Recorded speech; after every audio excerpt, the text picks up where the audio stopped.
Bonjour tout le monde, j'espère que vous allez bien aujourd'hui.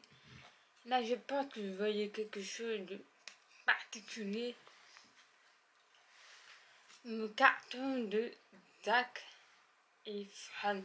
En fait c'est ma soeur qui me l'avait fait pour Noël il y a 2 ans, je pense. Ouais, il y a 2 ans elle me l'a offert, donc là je vous le présente. Parce qu'il est chez moi depuis un bon bout de temps. Du coup, je me dois de vous le montrer, quoi. Bonjour, bienvenue ici. Donc, j'espère que vous passez un bon dimanche aujourd'hui. Alors, je fais un petit rappel de tout. Oh, bah là, vous avez les dons interprètes LSF. Ça veut dire quoi? Que à l'avenir, je vais inviter des personnes plus souvent, j'espère. Ça veut dire qu'on va communiquer en langue de signes, ce qui fait que j'aurai besoin de personnes qui vont interpréter à l'oral de ce qu'on va dire et ça serait accessible pour vous. Donc voilà, donc pour 1 heure, c'est 60 € d'interprète. Donc si vous avez envie de m'aider, de soutenir ou de donner des dons pour l'interprète, c'est possible.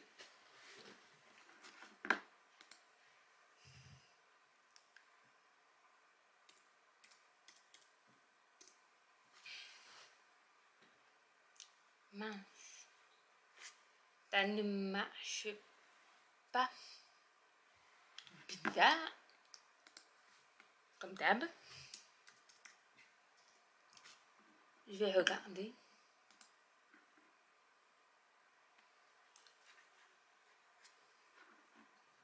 Petite pause de 2 minutes, s'il vous plaît.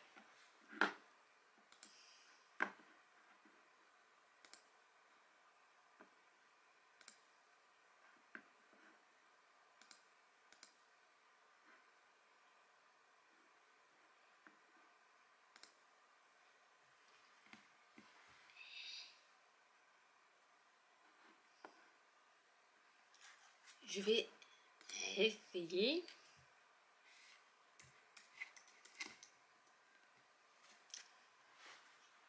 C'est bon, ça marche.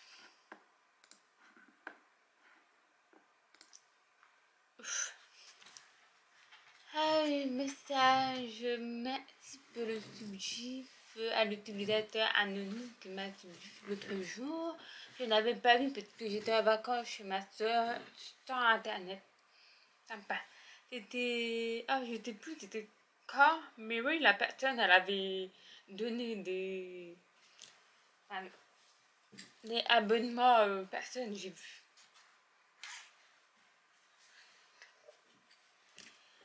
Pardon. Ok, donc aujourd'hui, on va donc discuter un petit peu sur 2 choses en lien avec la culture sourde. Ah, mais attendez, les sous-titres, ça marche pas?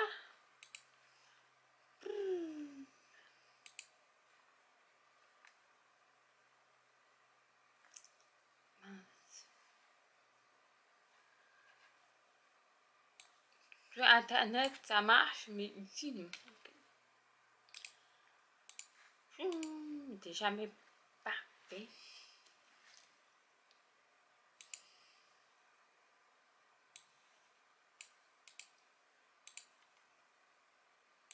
Ah. Bref. Voilà, on va discuter de 2 choses en lien avec la culture sourde. Ensuite, on va discuter sur des histoires un petit peu terrifiantes, horribles, mais vraies. Vous pouvez partager, on peut échanger là-dessus, bien sûr. Ensuite, si on a le temps et que tu sais pas quoi faire, on verra. Eh ben, on pourra regarder l'œil et la main qui est sorti. T'étais sorti lundi. Du coup, on regardera ensemble. Merci pour une nouvelle personne qui vient de me suivre. C'est Chamouado. Merci beaucoup et bienvenue ici. Ok. Alors, on va commencer par un événement et une information, quoi. Bonjour. Du coup, l'événement, bien sûr, on avait déjà discuté il y a longtemps. C'est donc un lien avec la culture, l'artiste, le théâtre, les spectacles, etc. C'est donc le festival. Festival. Festival. Merci beaucoup, Chamuada. Ça me fait plaisir.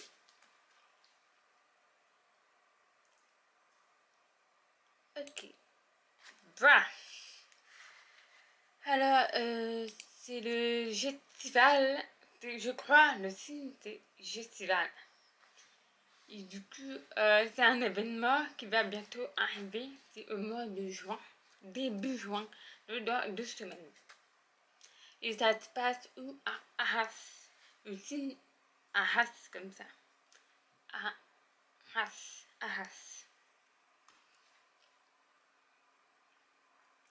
Voilà. Donc le festival, il y a l'affiche, c'est donc le 3e édition. C'est un festival culturel bilingue, la dessin française et français. Donc dedans, il y a quoi? Des temps, des conférences, des spectacles vivants, théâtre de rue, les concerts et tout ça. Alors ça se passe donc le 3, 4, 5 juin à Arras.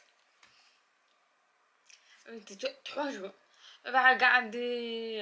Enfin, on a déjà vu le programme ensemble. On va juste regarder un petit peu de à quoi. Je pense que le site, il n'y a rien.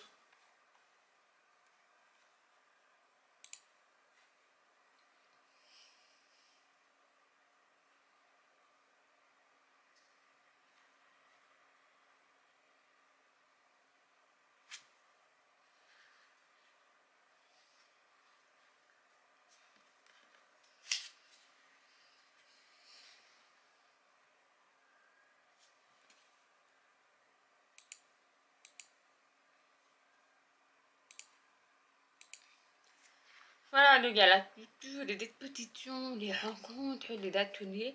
Alors, il me semble, j'avais vu. Enfin, on avait vu dans le programme qu'il y avait des spectacles, par exemple, Mister Président. Il y avait des bébés, il y a. Je sais plus, il y avait des théâtres. Bah, attendez.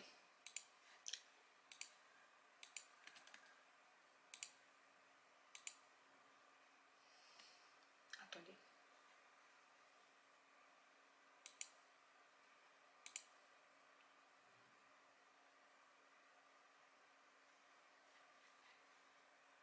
Voilà. Je suis allée sur Facebook pour mieux voir.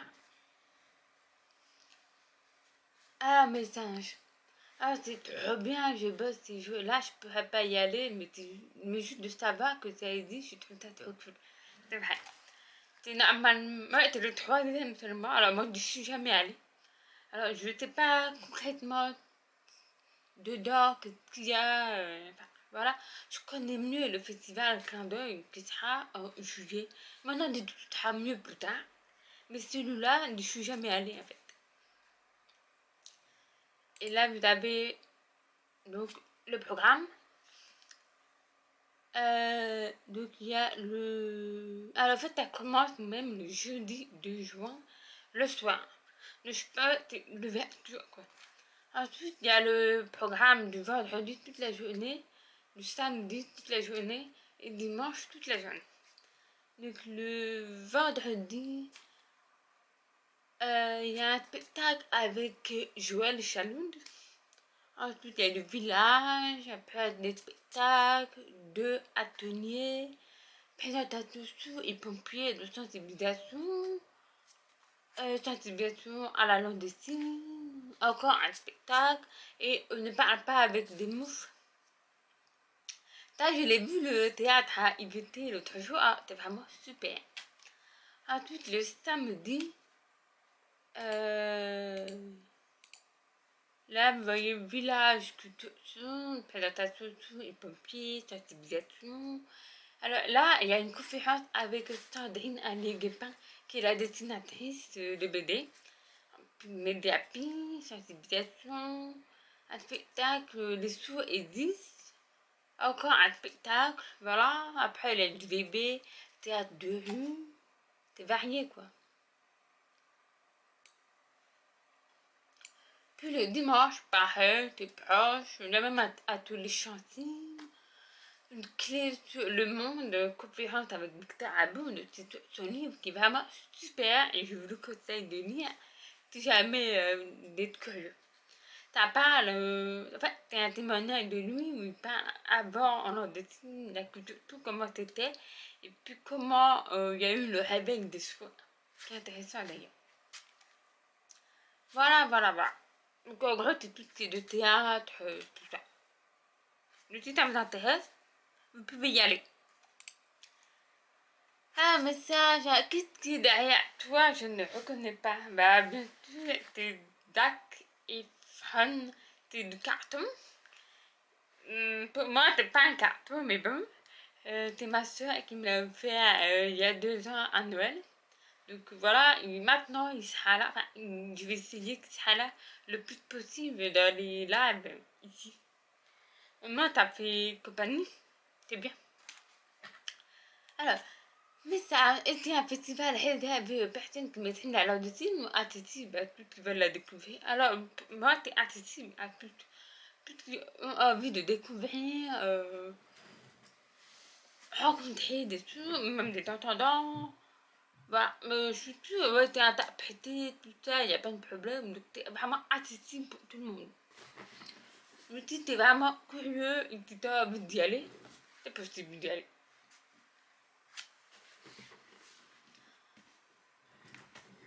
Voilà. C'était juste pour vous présenter parce que ça arrive bientôt, c'est dans 2 semaines alors. Je me dois de présenter que vous sachiez qu'il y a un événement puissant en juin à Arras. Et le prochain, c'est début juillet à Arras, c'est le festival Candé. Là, on va en parler plus dans un mois, on va discuter ensemble qu'est-ce que c'est, le programme, tout ça. Ouais, ça va me faire loin, mais c'est intéressant en tout cas, je vais garder un œil. Moi, vraiment, je sais pas pourquoi je veux pas. Parce que, en fait, je vais déjà au festival Clin d'œil qui fait que, bah, celui-là, le festival, bah, peut-être la prochaine fois. Pourquoi pas? Je pense que c'est tous les 2 ans. Je suis pas sûre, mais je pense que c'est tous les 2 ans, je pense.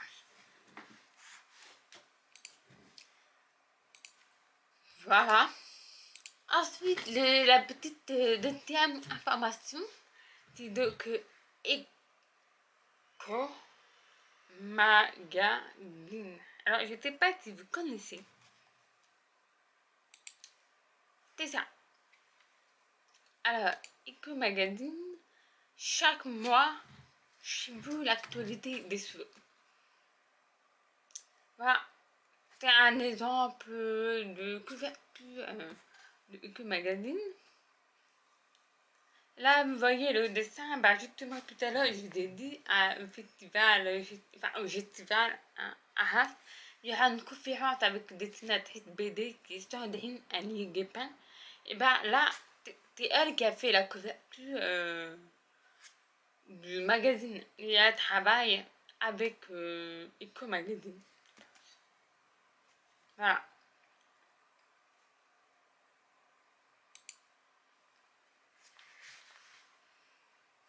Il y a une vidéo en lien avec le magazine qu'on a vu tout à l'heure.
J'espère que ça marche bien. Je suis vraiment désolée. En fait, j'ai pas de webcam, mais j'ai mon appareil photo. Du coup, ça remplace la webcam.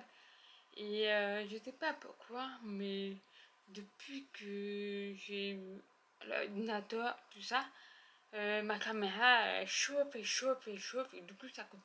Alors, il est possible que là, ça puisse recommencer. Alors, je préfère vous prévenir. Je suis vraiment désolée.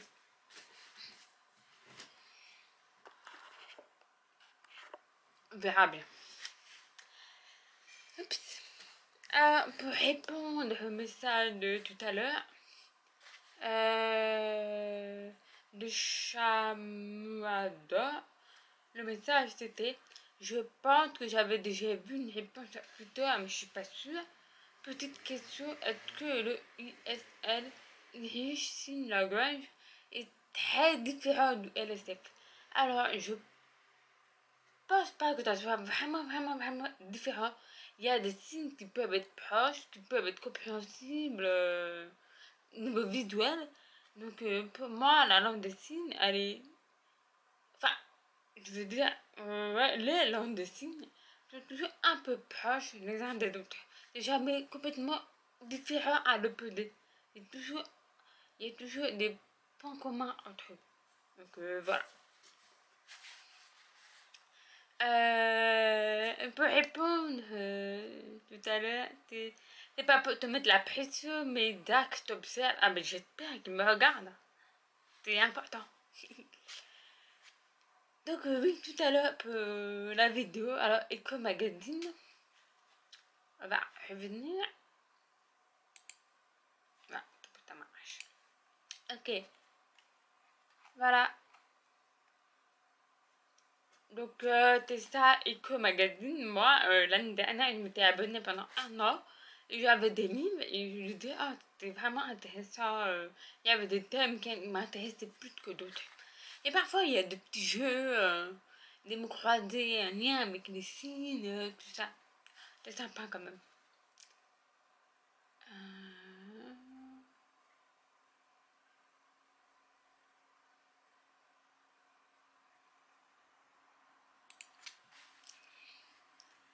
Ah, super, merci. J'habite en Irlande et mon voisin est sourd. Il parle que l'ISL. On aimerait bien essayer de l'apprendre pour lui parler. Waouh, quelle motivation, hein. Vraiment, bon courage pour apprendre ces signes. Tu me diras à l'avenir que tu as réussi à apprendre les signes et que tu as pu communiquer avec ton voisin qui est sourd. Tu me diras à l'avenir, ok? Mr. Jack est, à mon avis, impressionné par ta réparation de ta webcam. Tu peux être fier de toi. Merci beaucoup. Merci. Mais il est toujours fier de moi, il est toujours impressionné. Hein. Il est comme ça. Hein. Ça fait 2 ans qu'on vit ensemble. Il est toujours debout, impressionné, il me soutient. Ça me va. C'est parfait. Voilà. Alors, l'histoire, on va pas regarder en détail. Un doute. On va peut-être que ça. La grande histoire de Fiona.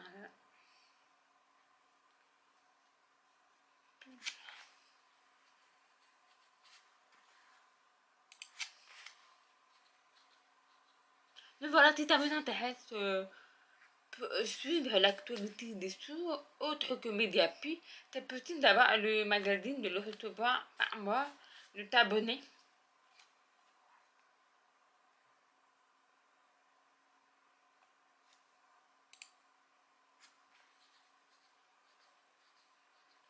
Ah, je ne sais pas si vous connaissez.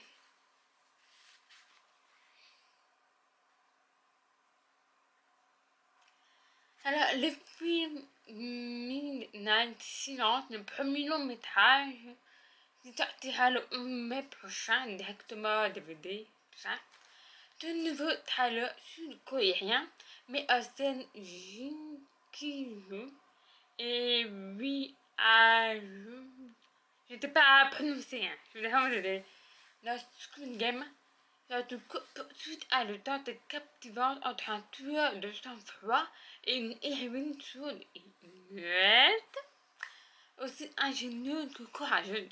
Au-delà de mettre en scène une héroïne atteinte de surdité, ce film a été pensé pour son accessibilité auprès du public atteint de son handicap et donc sera proposé en version sous-titres sourds et malentendants. Donc la jeune femme sur une croix d'une nuit, la route du Dotik. Un tueur en série toujours à la recherche d'une nouvelle victime. Un jeu de chats et de souris s'engage entre eux dans les ruelles nocturnes de Séoul. Alors moi, m'a proposé de regarder ce film, qui d'ailleurs, je vais bientôt le regarder avec les sous-titres pour que je puisse valider si les sous-titres sont bien ou pas. Et voilà, donc je vais le regarder peut-être aujourd'hui, je vais voir ce soir. Et pourquoi pas discuter la prochaine fois par rapport à ce film. Merci beaucoup à nos HL de t'abonner avec Pam. Merci beaucoup, ça me fait plaisir.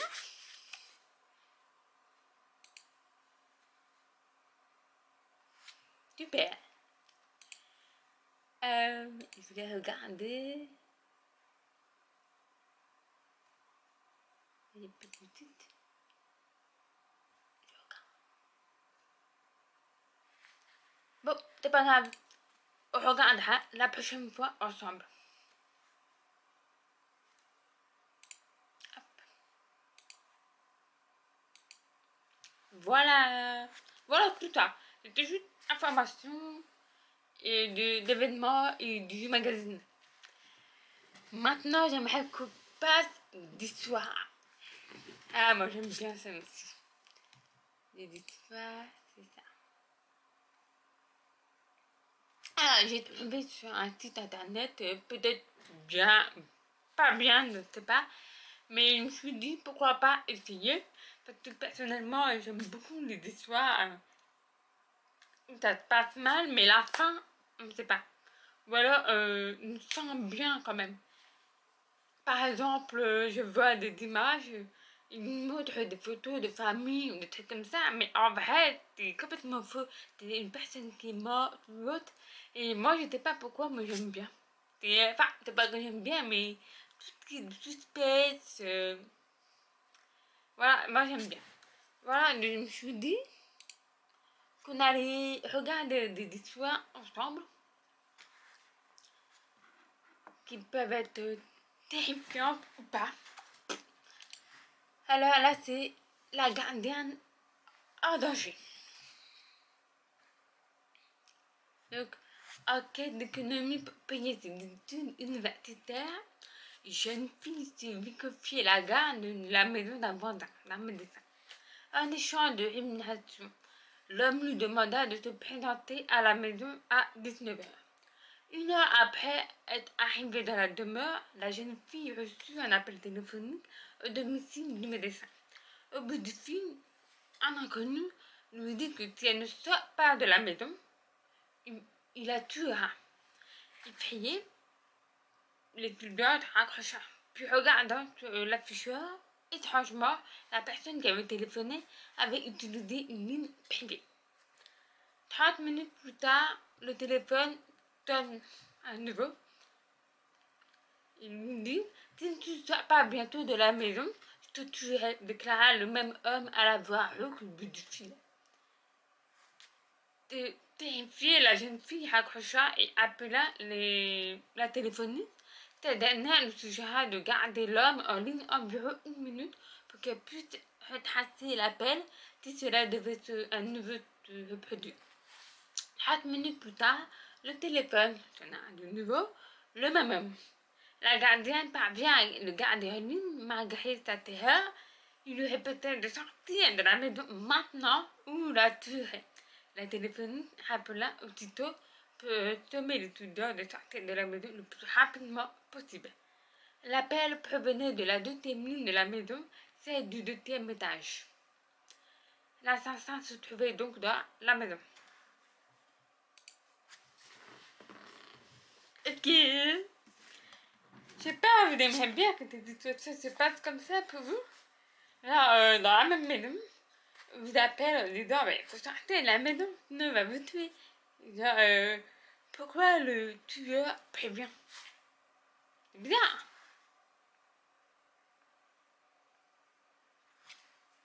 Je sais pas, vous en pensez quoi? Oui, ça fait flipper, hein. Pourquoi la personne, l'homme, le médecin nous dit, il faut sortir, genre, nous donne un conseil, mais vite, il faut sortir, sinon je vais te tuer. Il est dans la même maison, enfin, je comprends pas. Le but de faire ça, c'est flippant.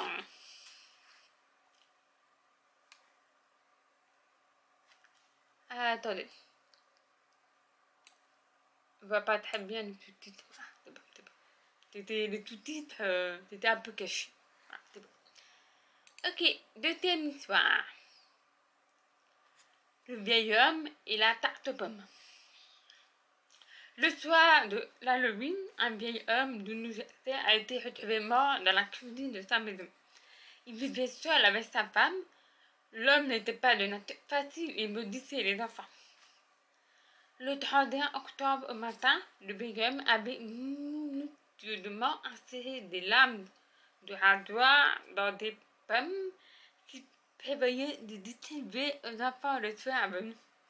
Sa femme, qui s'opposa fermement aux actes criminels de son mari grincheux, décida d'arrêter le massacre prévu par le vieil homme. Il lui prépara sa tarte préférée. Non, pardon. Elle lui prépara sa tarte préférée et l'invita à dévorer une bonne pointe au dessert, juste avant que les enfants ne viennent frapper à la porte. L'homme qui alla mener à la porte prenait d'énormes bouchées et tout ce qu'il a ingéré demanda à sa femme juste avant d'avaler. Mais où as-tu pris les pommes pour faire la tarte? Je les avais toutes prises ce matin. C'est un gitan qui obtient la réponse à ta question alors qu'il se trache à la gorge de l'intérieur. C'est dégoûtant. Vous imaginez une personne qui met tout ça dans une pomme pour tuer les enfants, la famille, l'autre. Mais au final, bah voilà, bah moi j'appelle ça le karma.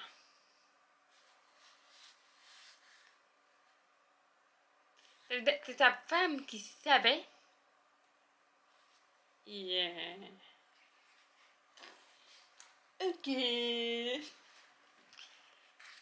C'est horrible, mais bien fait pour lui. Oui, oui, oui, t'as eu le karma, quoi. Il a voulu tuer des personnes et tout, mais au final, t'es retourné sur lui. Mais ça veut dire que sa femme, elle savait. Mais elle a laissé faire. Pourquoi pas? Ensuite, la voisine. La voisine. Un jeune homme habitait dans un immeuble. Une nuit, quelqu'un frappe à sa porte, il se lève et va ouvrir. Une femme se tient là et lui demande si elle peut passer la nuit chez lui parce que son conjoint la frappe. Elle le rassure en lui disant qu'elle a appelé sa famille, qu'ils viendront la chercher demain matin à la première heure. Le jeune homme lui donne une couverture et lui propose de passer la nuit sur le sofa. À se réveiller, la couverture est pliée sur le divan et la jeune femme est partie. Il se prépare et part travailler. Le soir suivant, au cœur d'un nouveau porte, la même femme est à ta porte. Mais cette fois-ci, elle est marquée de coups du visage. Elle lui demande une seconde fois l'hospitalité, il ne pouvant qu'accepter, il lui propose de dormir au même endroit que la veille. Le matin, elle est plus là. Le même manège se reproduit toute la semaine. Inquiet, le jeune homme sera au poste de police pour expliquer la situation. L'agent lui montre une photo de laquelle il reconnaît la femme. La police lui apprend que cette femme a été battue à mort dans un immeuble par son conjoint. C'est horrible.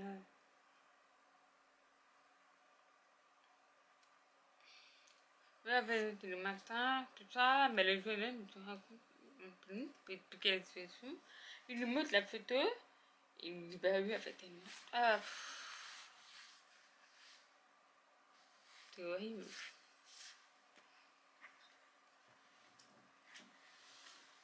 Ah, la dame blanche.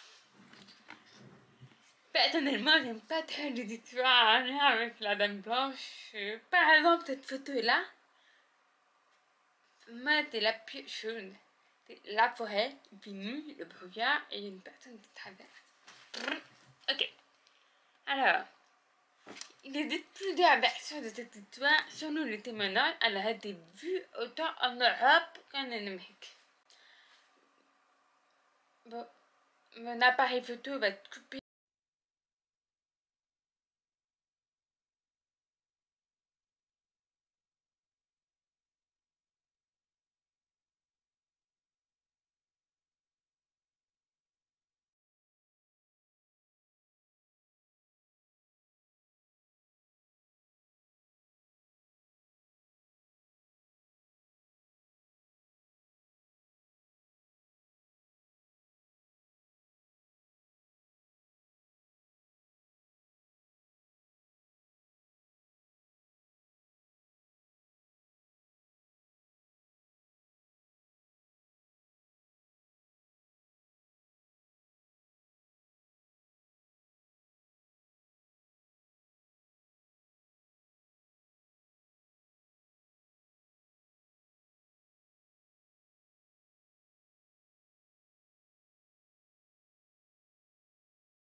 Bonjour à tous, donc moi je m'appelle Magali et je suis aujourd'hui avec vous en tant que psychologue pour parler du harcèlement scolaire, donc en milieu ordinaire, en milieu spécialisé, et on va voir un petit peu ce que vous avez à me dire à ce sujet.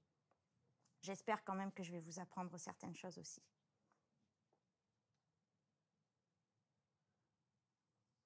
Alors, nous avons une victime.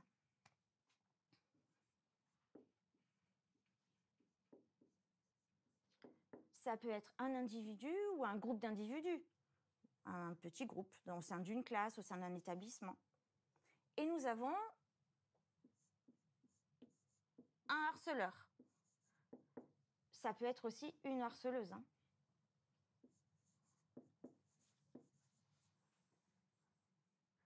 Donc le problème, c'est le harceleur qui harcèle sa victime, qui se moque, qui l'insulte, qui frappe, qui pousse dans l'escalier, etc. Vous le savez mieux que moi. Et on a la victime qui, elle, répond aussi. Hein. Vous savez qu'on ne peut pas ne pas communiquer, donc forcément, elle répond d'une façon ou d'une autre. Qu'est-ce qu'elle dit, à votre avis? Qu'est-ce qu'elle essaye de faire? Quand on est harcelé, on devient fragile. On est tellement triste qu'on ne sait plus quoi faire, alors on garde tout pour soi. Et le harceleur continue de nous insulter sans arrêt. Il y a des victimes qui ont peur de la réaction du harceleur. Si elles en parlent, elles préfèrent garder le secret car elles ont peur. Elles évitent de le balancer pour se protéger. Sinon, il pourrait devenir agressif. Donc on a la peur, on a quoi d'autre? On peut aussi se sentir rabaissé. Carrément. On a mal au ventre ou même mal à la tête. Ça nous rend stressés et nerveux.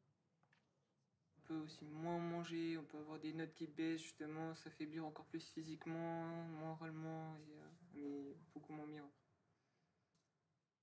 On a les émotions qui arrivent, ça c'est plutôt au niveau du cœur, on va dire, et les symptômes qui arrivent dans notre corps, qui nous empêchent de dormir, donc pareil, qui nous affaiblissent, qui peuvent provoquer des troubles alimentaires ou des choses comme ça.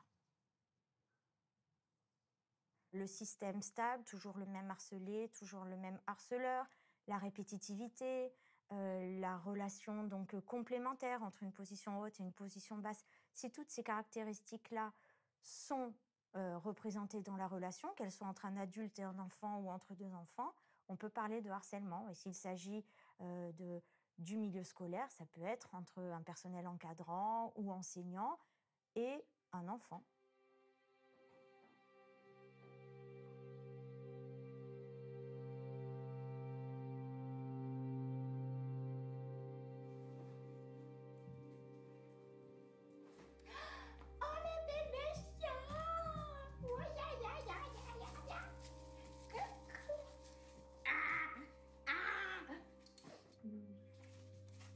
Ça va?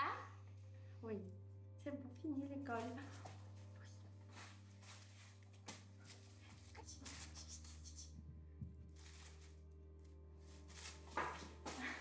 C'est un professeur qui m'a pris en grippe et qui, pendant ces 2 ans, m'a harcelée moralement en me rabaissant, en m'insultant, en ayant des comportements pas adaptés envers moi. Une fois, elle m'a dit comment la classe a pu lire une déléguée comme toi, ou des petites phrases comme ça, ou alors non, toi t'es nulle, je t'interroge pas, tais-toi, hein, beaucoup de choses comme ça. Et du coup, ça a duré bien 2 ans, et ça a été c'était dur à la longue parce que ça devenait de plus en plus important et c'était un peu violent.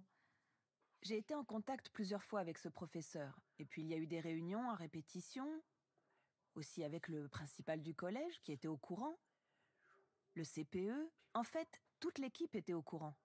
Ça me mettait en colère. À chaque rencontre, j'essayais de temporiser, mais il me renvoyait toujours au comportement de ma fille. Alors que franchement, le comportement de ma fille, c'était une élève calme, ça se passait très bien avec les autres professeurs, qui étaient tous contents d'elle, de son comportement, de ses notes, elle travaillait bien. Il n'y avait qu'avec ce prof-là que ça n'allait pas.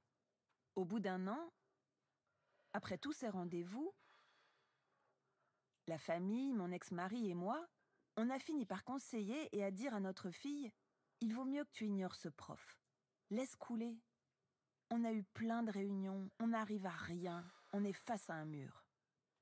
J'ai eu du mal à en parler avec mes parents du harcèlement que je vivais au collège, parce que je voulais pas trop les embêter, on va dire, même si on n'embête jamais son papa ou sa maman, mais je voulais pas les embêter avec mes soucis, sachant que eux déjà avaient des difficultés dans la société, à s'intégrer, à vivre normalement. Et donc du coup, j'en parlais plus, et c'est vrai que du coup, vu que je parlais plus, je gardais tout pour moi, et j'accumulais. Et d'un côté, on me disait que c'était ma faute au collège, et de l'autre côté, je pouvais plus en parler à la maison.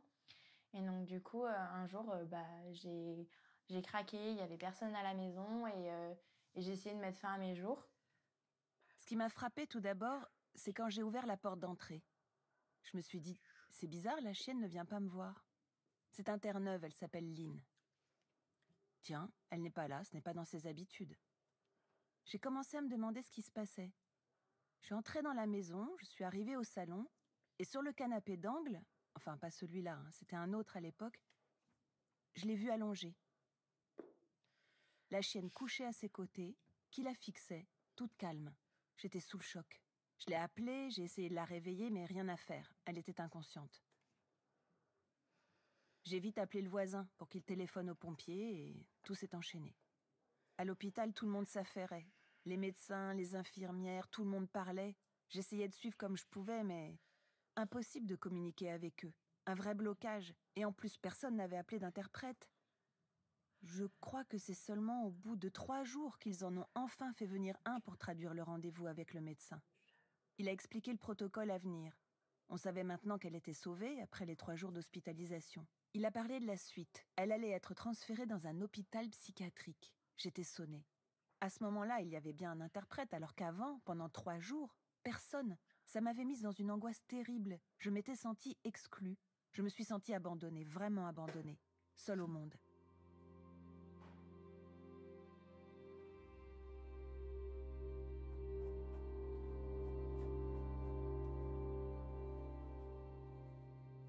Comme elle avait fait une tentative de suicide, le médecin nous a ensuite conseillé de porter plainte. Il nous a dit que c'était indispensable, qu'il fallait le faire pour qu'elle se reconstruise. Récemment, on a reçu un courrier nous indiquant que la plainte avait été classée sans suite pour manque de preuves, on va dire. C'était très difficile pour moi à vivre, de passer devant un juge, etc. C'était pas mon intention, mais au moins que je puisse être reconnue, je déteste dire ce mot, mais être reconnue comme une victime, parce que je pense que pour la reconstruction, c'est super important. Ça l'a fait basculer dans une angoisse profonde, à tel point qu'on a dû suspendre sa scolarité. Il lui était devenu impossible de se rendre en cours. Elle est restée à la maison. Heureusement, les professeurs se sont adaptés à la situation. Ils lui envoyaient les cours et prenaient régulièrement de ses nouvelles. Encore aujourd'hui, dans mon emploi du temps, la matière concernée par ce professeur, je l'ai plus. J'y vais plus parce que je suis pas capable d'y aller, je n'y arrive plus. Mais à côté de ça, j'arrive à faire une journée de 9h, 17h en cours sans partir et sans rentrer chez moi. Aujourd'hui, ma vie, elle se résume, même si je fais plein de choses, elle se résume à être constamment angoissée, à avoir peur de sortir. Et le seul moment où je veux vraiment me sentir bien, c'est avec les animaux. Mais et c'est le seul moment dans ma journée où là où je me sens bien, c'est quand je fais des câlins avec mes chiens. Donc c'est minime dans une journée. Donc c'est très difficile, la reconstruction.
L'école, c'est vécu un petit peu comme un microcosme et comme un reflet de notre société. On est bien d'accord que quand nous, en tant qu'adultes, on interagit avec les autres, il y a des règles, il y a des codes. Par exemple, sur la route, il y a le code de la route.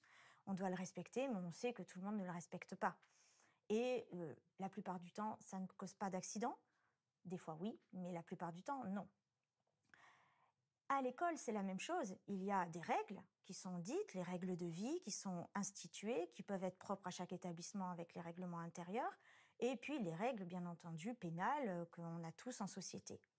Mais à cela s'ajoutent, et notamment à partir du collège, des règles non dites, des règles implicites, un peu comme une sorte de mafia, où il est admis que les enfants traitent leurs problèmes en restant avec les autres enfants.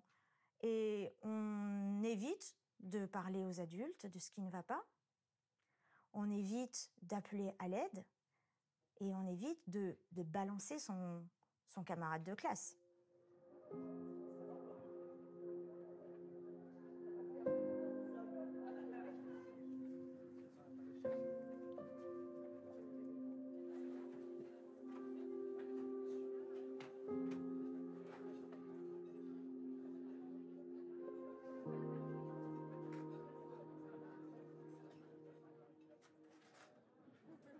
Moi, quand j'étais au collège, de la 6e à la 4e à peu près, j'ai été victime de harcèlement, comme beaucoup d'enfants bien sûr.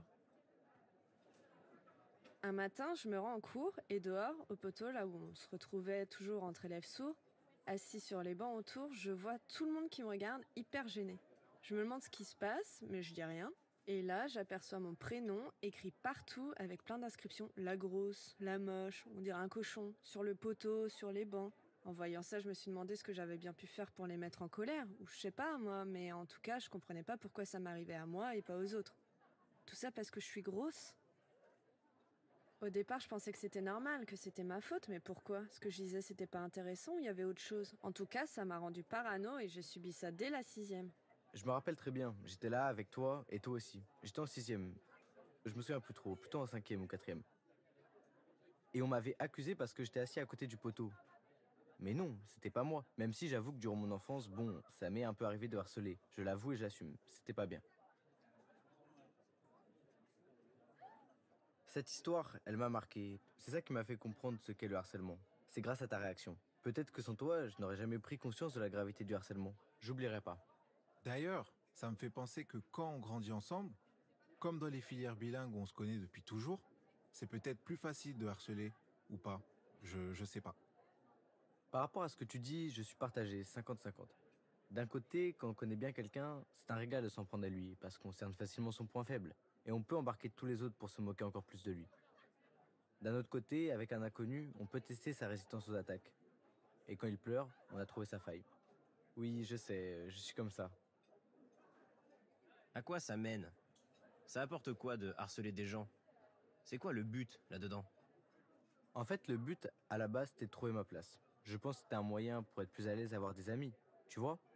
Sinon, je serais resté dans mon coin et on ne se serait jamais intéressé à moi. J'avais vraiment du mal à m'intégrer. C'est tout ce que j'ai trouvé. Harcelé comme les autres pour être adopté par la bande. À mon avis, tu me diras si c'est juste, mais c'est plus facile pour les entendants de gérer le harcèlement parce qu'ils peuvent changer d'établissement. Des collèges, des lycées, il y en a plein. Alors que pour les sourds, comme il existe très peu de filières bilingues, soit ils sont forcés de rester jusqu'au bout, soit ils décident de partir, mais loin. Donc quel est le bon choix? Partir ou rester? Partir, je sais pas si c'est une bonne solution. C'est une forme de fuite. Résultat, tu n'apprends rien. Alors certes, ça peut faire du bien à la victime de changer d'école, mais si elle subit encore du harcèlement, elle devra changer à nouveau, donc ça ne s'arrêtera jamais. Il faut trouver le moyen de stopper tout ça, donc je sais pas si partir est la bonne solution. Ça se discute. En fait, moi aussi j'ai été harcelée. Et quand je t'écoute, ça me fait du bien de savoir que je ne suis pas la seule.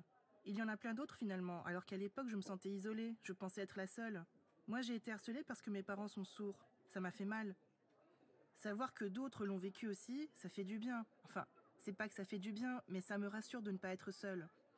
Quand tout un groupe est contre toi, c'est difficile de se défendre. Bien des parents voudraient qu'on s'occupe de l'enfant harceleur parce que c'est lui qui ne respecte pas la loi, c'est lui qui est totalement inempathique et c'est à lui de changer. Et en fait, moi je suis d'accord, bien sûr que c'est à lui de changer. Mais on ne va pas pouvoir le faire changer par la punition, par la sanction. Ce n'est pas des choses qui marchent dans le monde des enfants, ça. Et le meilleur moyen de le faire changer, c'est de lui faire vivre une expérience émotionnelle qui va corriger sa façon de faire. Et qui est le mieux placé pour ça? C'est la victime. Et en plus de ça, la victime a besoin qu'on s'occupe d'elle, elle a besoin qu'on l'outille. C'est elle qui est en souffrance, le harceleur est rarement en souffrance, du moins lorsqu'il harcèle. Donc c'est à la victime qu'il faut apporter toute notre aide, tout notre soutien et toute notre compassion.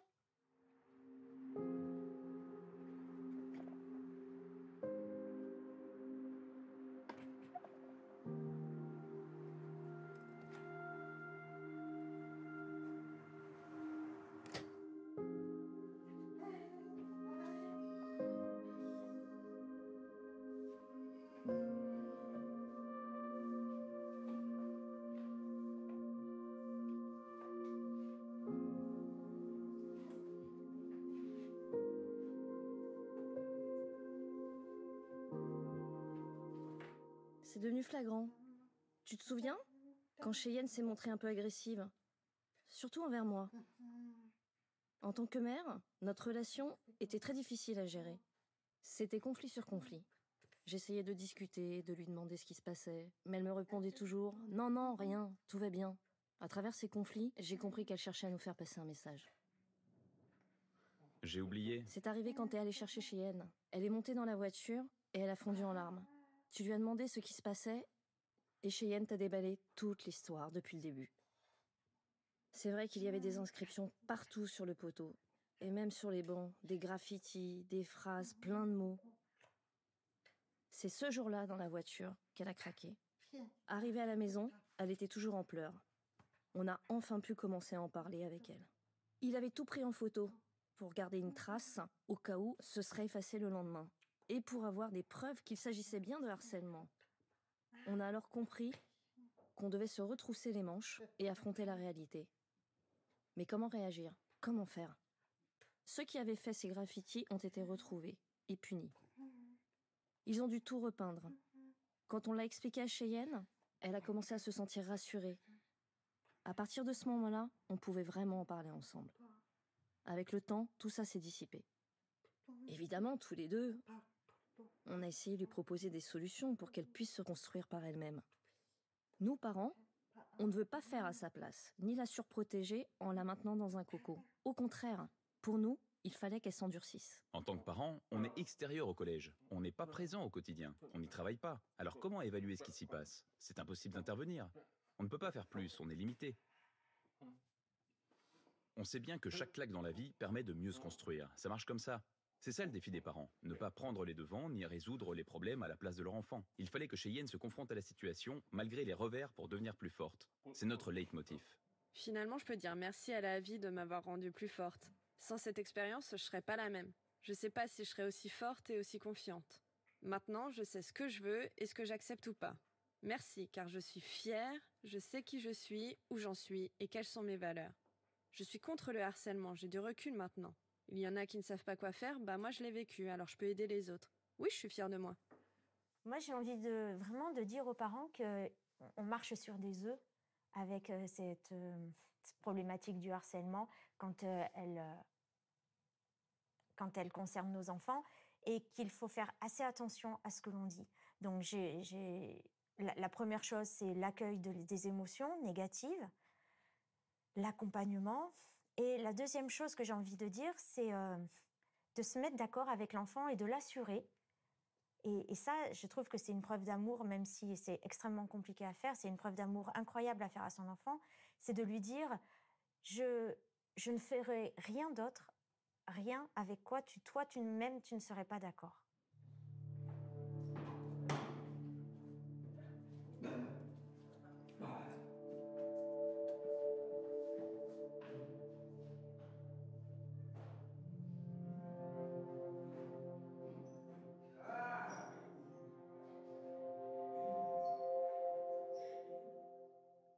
Moi, franchement, si quelqu'un me harcèle, je l'ignore.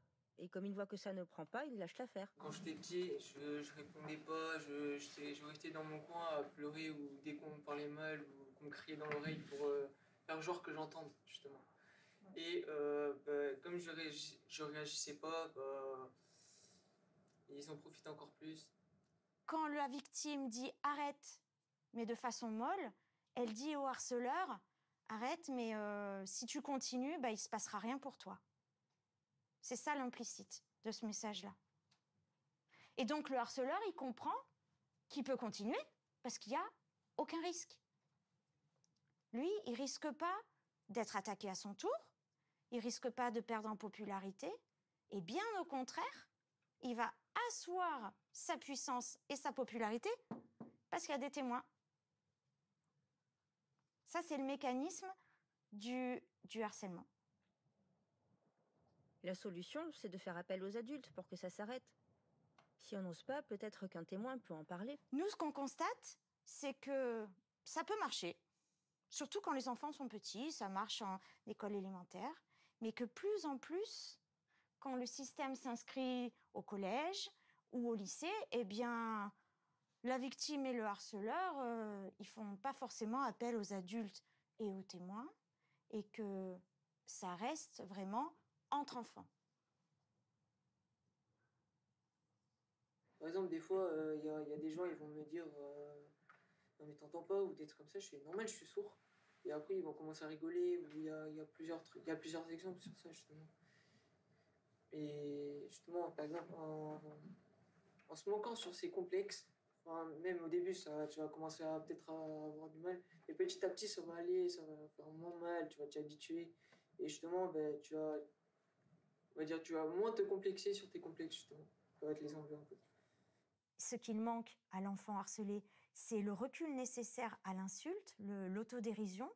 Donc, on lui dit, bah, écoute, accepte l'attaque, amortis l'attaque en ne t'opposant pas à ce que va dire l'autre, parce que de toute façon, l'autre aura toujours une réponse à t'opposer. Et ensuite, ridiculise-le et prends-le à son propre piège. En fait, quand j'étais petite, j'avais l'impression qu'être sourde, c'était un défaut, à cause des critiques qu'on me faisait. Comme si je n'avais aucune valeur. Et puis j'ai réfléchi et je me suis rendu compte par moi-même qu'il y avait plein d'avantages à être sourd. J'ai compris qu'on était plus combatif, qu'on ne lâche jamais rien, on est plus résistant. Par exemple, dans les avantages d'être sourd, moi, avant, je n'utilisais pas parce que j'avais pas encore pris cette conscience. Et maintenant, par exemple, si quelqu'un va mal me parler ou m'insulter, bah, je vais pouvoir enlever l'implant, ce qui fait que je ne vais pas entendre. Comme ça, je l'ignore facilement. Ou alors, c'est pareil, les gens qui me pensaient faible ou pas intelligent, ben moi, justement, des fois, je vais montrer que je suis intelligent. Ou s'ils vont y aller avec un peu de force, ben moi, je vais y aller encore plus de force pour les recalmer. Ou comme je disais tout à l'heure, pour rééquilibrer la relation. Ouais, la relation, voilà. L'enfant harcelé va se défendre au moyen d'une flèche verbale. C'est-à-dire que quand on a sa répartie, son clash, sa vanne, on a différentes façons de l'appeler, qui va ridiculiser le harceleur, qui va faire basculer l'inconfort, eh bien, on va la décocher, donc la dire, l'exprimer, et elle va atteindre sa cible lorsqu'elle est bonne et lorsque l'enfant s'est bien entraîné à la dire.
C'est bon.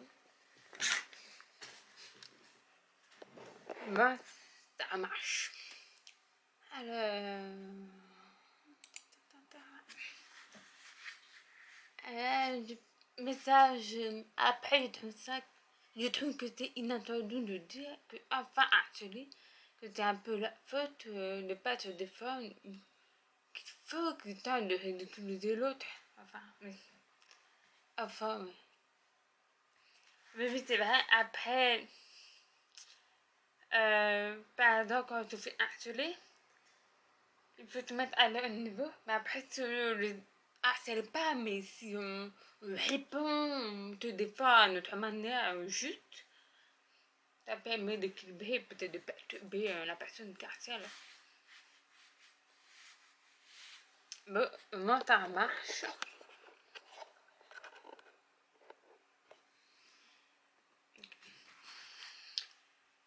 Alors, je suis vraiment désolée.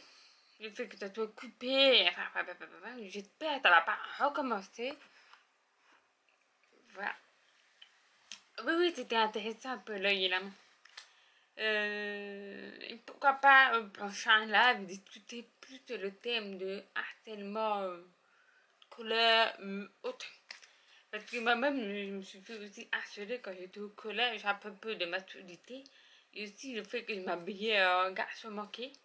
Et j'ai eu beaucoup de harcèlement scolaire pendant 1 an, 2 ans dans mon collège. C'était vraiment horrible. Mais là, je pourrais expliquer en détail la prochaine fois.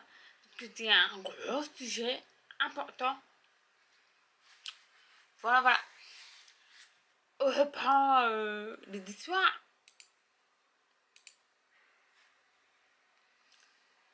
Si ça marche, ouais, c'est bon.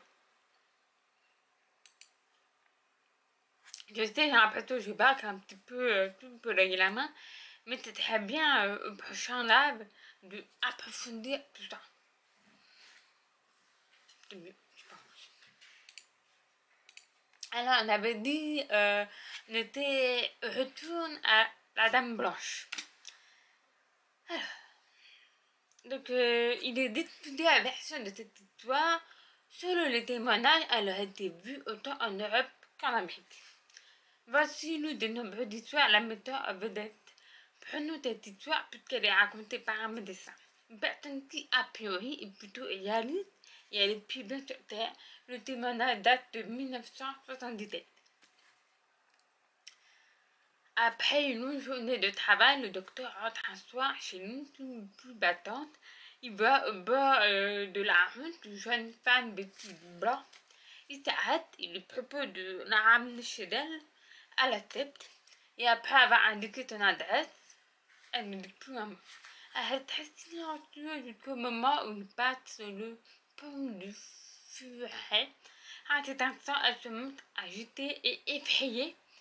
Arrivé à destination, le médecin nous prête son parapluie et attend qu'elle lui ramène. Ne la voyant pas revenir, il sonne à la porte. Un couple ouvre et raconte alors son histoire et décrit la jeune fille. Le couple vraiment très ému lui apprend qu'il s'agit de leur fille unique ayant perdu la vie en moto au pont du Furet des années auparavant.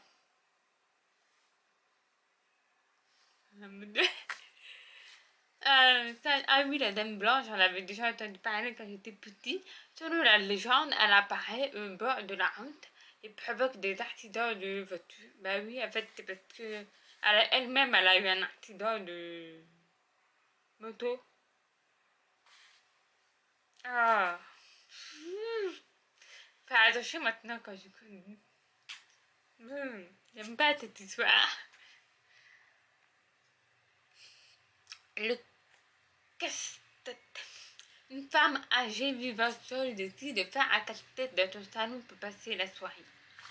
Dehors, c'est la noirceur totale. Au fur et à mesure, elle assemble ses pièces, une impression étrange la saisit.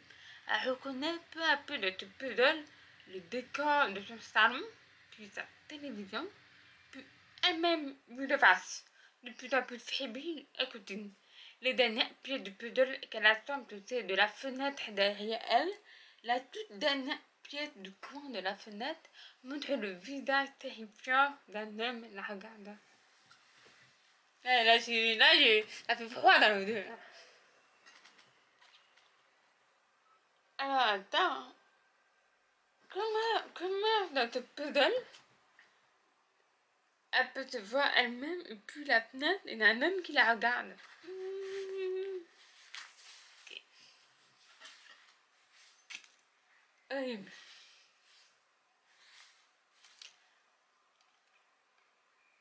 Alors, la station-service.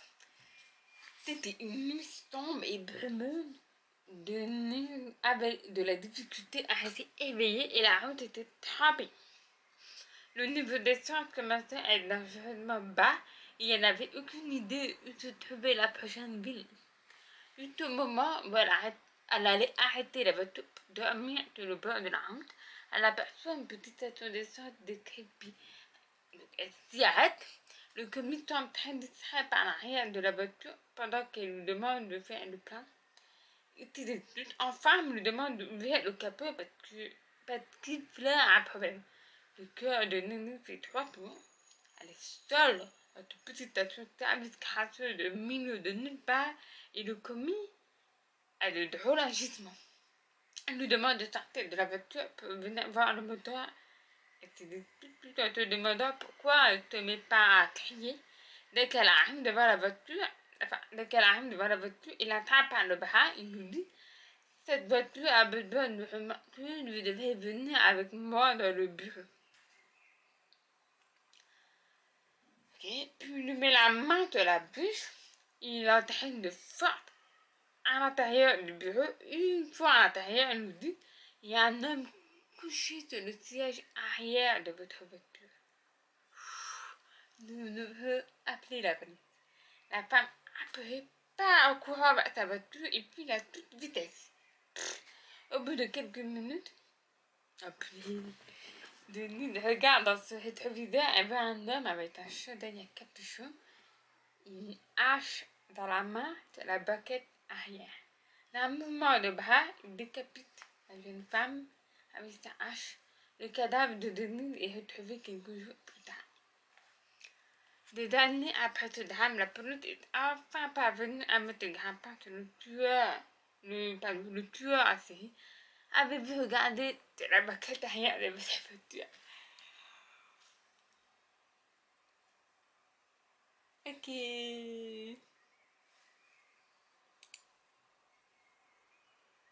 C'est horrible. Donc en fait, l'homme, la station d'essence, il voulait tout simplement l'aider. Mais c'est vrai, à sa place, j'aurais fait pareil. Je veux dire, je serais partie en courant, j'aurais pris ma voiture, je serais partie. Mais peut-être qu'en partant en courant, j'aurais quand même vérifié sur ma banquette arrière. C'est vraiment horrible. Voilà, c'est ça, c'est pas qui fait confiance, surtout que les personnes ne le connaissent pas. Ça fait quand même froid dans le dos. David McCallum est toujours de Bucha. Quelques jours avant Noël 1995, dans le quartier de Mayfair, à Londres, David va se tourner ciné avec David aborde 2 écoliers âgés de 15 ans. Il a peu de venir chez lui écouter de heavy metal. Les 2 adolescents, Michael et Stephen, accro à cette musique acceptent l'invitation et suivent le nouvel ami de quelques années de l'ennemi. Une fois sur place, Michael et Stephen constatent que David vit dans un désordre inextricable où des disques d'Iron Maiden et de Metallica côtoient une montagne de livres, tout consacré au tueur à série Charles Manson. Au centre de la pièce se dresse un autel drapé de noir et orné à chaque extrémité de hauts cierges allumés. À ses invités quelques peu interloqués, McCallum explique d'un tout ému des hôtels et Toulouse de Satan, mon ami Denis et moi-même vont au diable, un véritable culte. Il nous permet de communiquer avec les morts par l'intermédiaire du bûcher. Surya, il désigne du doigt le plateau du jeu disposé au pied de l'hôtel et propose de faire une partie de bûcher. Intrigué, Michael Stephen accepte. Arrivés, les 4 jeunes joueurs prennent place, assis sur le même sol autour du plateau bûcher. Dans le déjà, chacun pose une main sur le triangle immobile passé au centre du jeu. Prête aussitôt, la voix étrangement rauque de Mark Callum casse le silence. Satan, si tu es parmi nous, donne-nous des ordres, dicte tes volontés. Satan, que désires-tu que je fasse? Mark Callum se lève brusquement et saisit le jeune Michael à bras le corps et le jette sur le lit où il immobilise. Puis, avec un couteau de combat à la main, il poignarde sa victime sauvagement. Une fois, la longue lame épilée s'abat sur le corps du malheureux garçon. Denise, qui maintient tant bien que Mark Stephen, hurlant de peur, crie enfin à l'adresse de Mark Callum. Arrête David, arrête-toi, il est mort. Dans ta Stephen permet à te dégager et t'échappe à toutes jambes. Resté seul, David et Denis auront le cadavre dans un drap et de couverture. Ils ont décidé de le transporter dans le coffre de la voiture. Ils s'en débarrasseront dans une décharge publique. Arrêté peu après sur les indicateurs fournis par le rétabli de la tuerie, il s'avéra que les deux adorateurs de Satan faisaient déjà l'objet d'une double enquête psychiatrique et policière. Lors de toute comparution en justice, David expliqua que des voix traduites par le bouchard l'avaient poussé à commettre ce crime. Les juges le firent enfermer à vie à l'hôpital Broadmoor, un hôpital psychiatrique de haute sécurité. Il condamne son complice à 10 ans de réclusion dans un autre établissement psychiatrique. Alors, une petite partie du jeu, ça veut dire que non.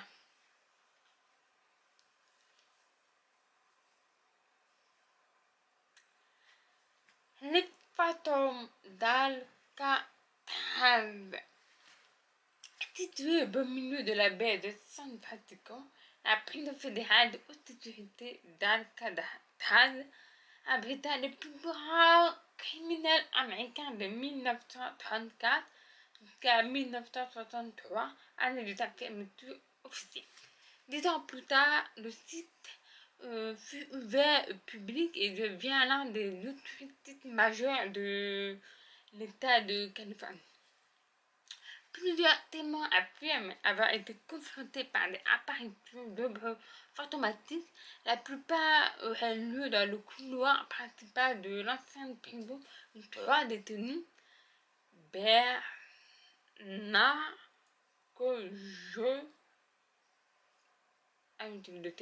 Joe Kretzer et Marvin Hubbard fut abattu le 4 mai 1946 alors qu'il tentait de s'échapper à la vigilance de leur gardien. Horrible. En fait, à la fois, ça me donne envie de visiter et d'un côté, pas du tout. Et ça, j'adore le signe pour Satan, très parlant. Satan. Ça, c'est le diable. Le diable. Mais on peut faire Satan, enfin, c'est pareil. Moi, je fais Satan. Ok. Bloody Mary. Voici la célèbre légende de Bloody Mary, une entité sanglante qui apparaîtrait dans le miroir lorsqu'on invoque. Cette histoire est tellement répandue aux États-Unis qu'un essai est consacré. Le film Candyman est d'ailleurs tiré de cet essai. Pour certains, c'est la Vierge Marie qui vient avertir de ne pas se moquer d'elle. Pour d'autres, c'est une femme morte dans un accident de voiture avec son enfant. Sinon, c'est une sorcière brûlée vive ayant jeté une malédiction sur les villageois qui hantent les miroirs pour attaquer ceux qui sont assez fous pour l'invoquer. Une autre version soutient que c'est une jeune femme trompée par son mari qui était suicidé dans sa salle de bain. Le miroir aurait alors inspiré son esprit et viendrait prévenir celles qui seraient victimes d'infidélité. Ton aspect est celui d'une belle jeune femme mutilée et recouverte de sang, dont les yeux haineux vous tournent avec mépris. Il existe plusieurs façons de l'invoquer, mais la plus répandue est la suivante. À minuit, à minuit, éteignez les lumières de la pièce dans laquelle vous vous trouvez, placez-vous face devant le miroir, disposez deux sièges de chaque côté de celui-ci, tout en tournant par vous-même et en fixant votre reflet dans la glace lorsque vous passez devant. Répétez 30 fois Bloody Mary. Commencez par chuchoter à son nom, puis dites-le de plus en plus fort jusqu'à le crier. Dès la 13e fois, vous criez Bloody Mary, I can do you baby. Cela déclenchera la colère de l'esprit et une attaque immédiate en remplaçant le nom de Bloody Mary par celui de Elle Marie. C'est Satan qui apparaîtra dans le miroir. Plusieurs personnes ont voulu faire cesser cette légende en tentant l'invocation. Une jeune femme, le lendemain de ton invocation, était tellement bouleversée qu'on ne sait jamais ce qui s'était passé. Une autre s'était cassée la hanche en sortant de la salle de bain avoir crié « Je ne crois pas en toi, Bloody Mary ». Une dernière tenta l'expérience après avoir prévenu la police et ton entourage. Le lendemain, on la retrouvera poignardée dans sa salle de bain.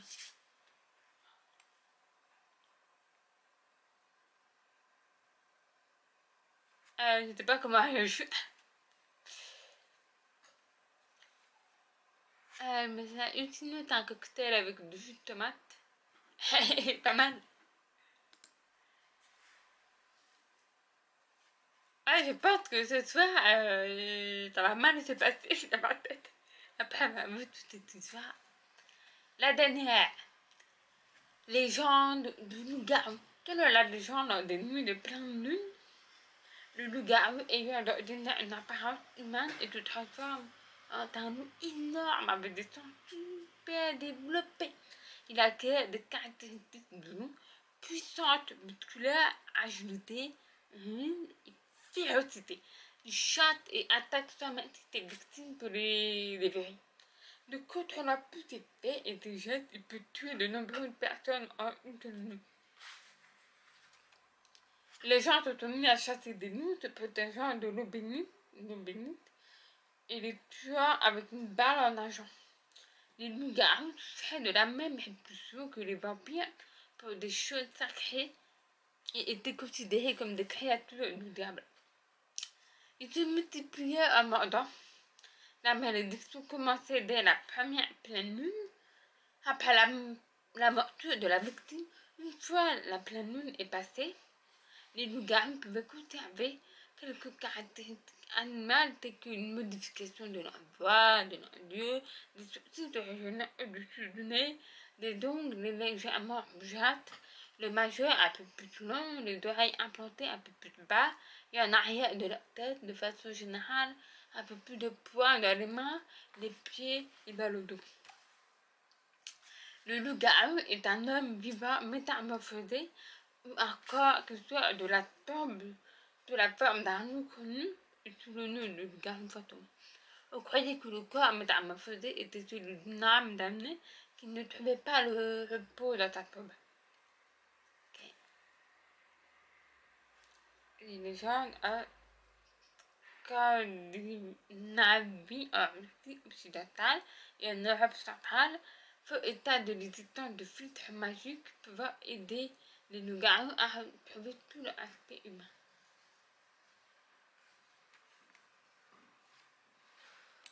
Ok.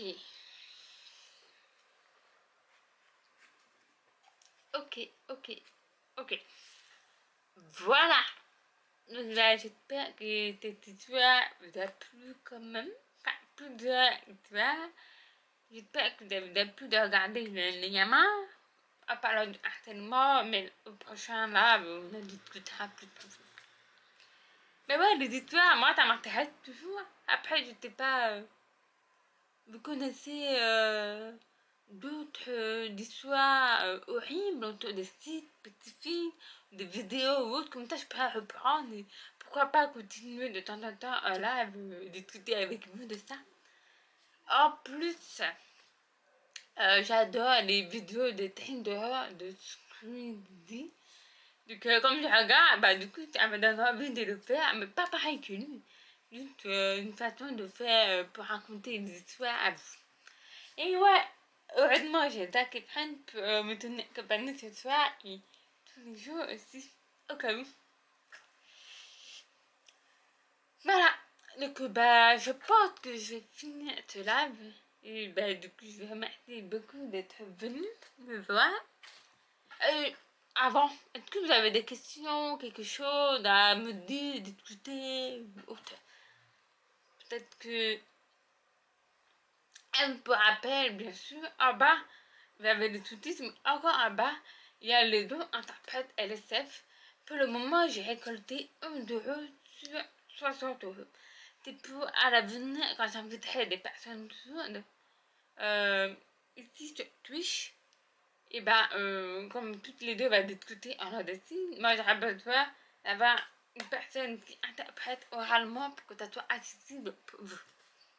Voilà, donc c'est pas obligatoire bien sûr, c'est juste du soutien si vous avez envie de m'aider financièrement par rapport à l'interprète. Voilà. Mais ça, oui, j'ai rejoint le Discord était trop bien, je suis trop contente. Bon, super. Tu as déjà eu à intervenir auprès de collégiens et collégiennes sur les outils d'harcèlement? Jamais. Jamais.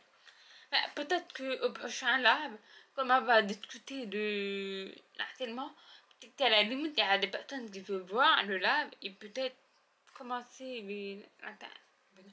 Mais par contre, dans mon établissement où je travaille, bien sûr, je sensibilise les situations d'harcèlement. J'essaie de faire, pas des jeux, mais que les élèves aient l'apathie au cas où pour réfléchir les solutions, tout ça. Une fois qu'ils se rendent compte que l'harcèlement, c'est non. Et je suis contente d'avoir découvert le festival Arrête avec toi-même, même si tu ne peux pas y aller à cause du travail. C'est pas grave, mais moi je vais pas non plus. C'est pas grave. Voilà, mais bah du coup, s'il n'y a pas d'autres questions, laquelle Fran et moi vous dit à bientôt. Je pense que le week-end prochain, il n'y aura pas de live, plutôt un grand week-end. Et j'ai besoin de me déconnecter de la vie. De changer mes idées avec les problèmes avec l'éducation nationale. Que je vous ai dit ça tout le temps. Donc, j'ai besoin de me décrocher complètement. Merci à vous d'être venus. Merci d'échanger avec moi. Merci à la personne d'être abonnée avec Pam. Merci. Voilà, donc moi, je vous souhaite une bonne journée. Souhaitez aussi, mais dehors. Voilà, donc salut tout le monde.